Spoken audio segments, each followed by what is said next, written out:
Assalamualaikum warahmatullahi wabarakatuh. Selamat sore menjelang malam.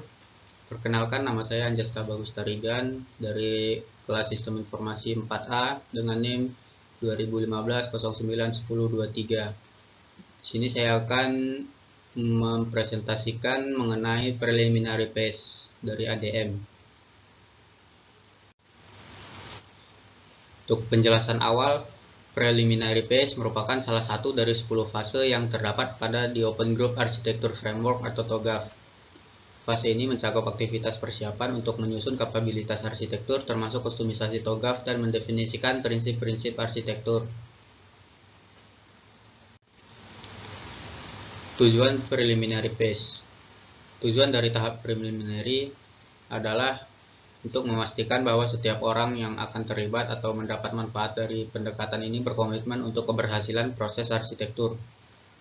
Yang kedua, untuk menentukan prinsip arsitektur yang akan menginformasikan batasan pada setiap pekerjaan arsitektur. Selanjutnya, untuk menentukan jejak arsitektur untuk organisasi orang yang bertanggung jawab untuk melakukan pekerjaan arsitektur di mana mereka berada dan tanggung jawab mereka. Selanjutnya, untuk menentukan ruang lingkup dan asumsi, khususnya dalam lingkungan arsitektur federasi.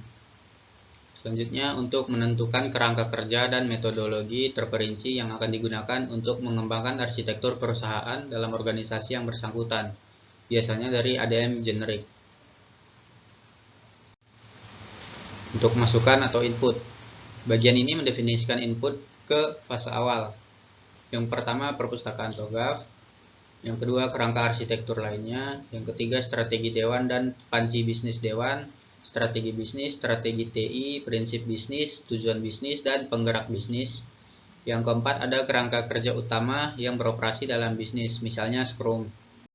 Yang kelima, yaitu tata kelola dan kerangka hukum termasuk strategi tata kelola arsitektur.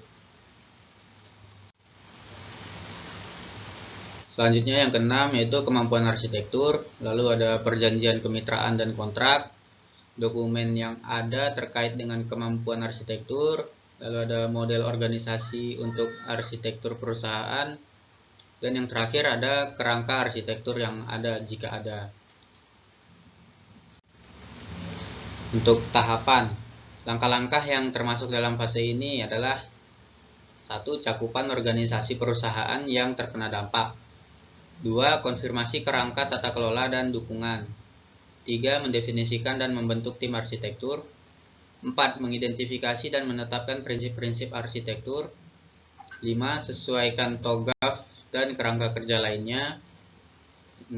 Menerapkan alat arsitektur. Untuk keluaran atau output, pada akhir fase ini output berikut dihasilkan. Yang pertama, model organisasi untuk arsitektur perusahaan.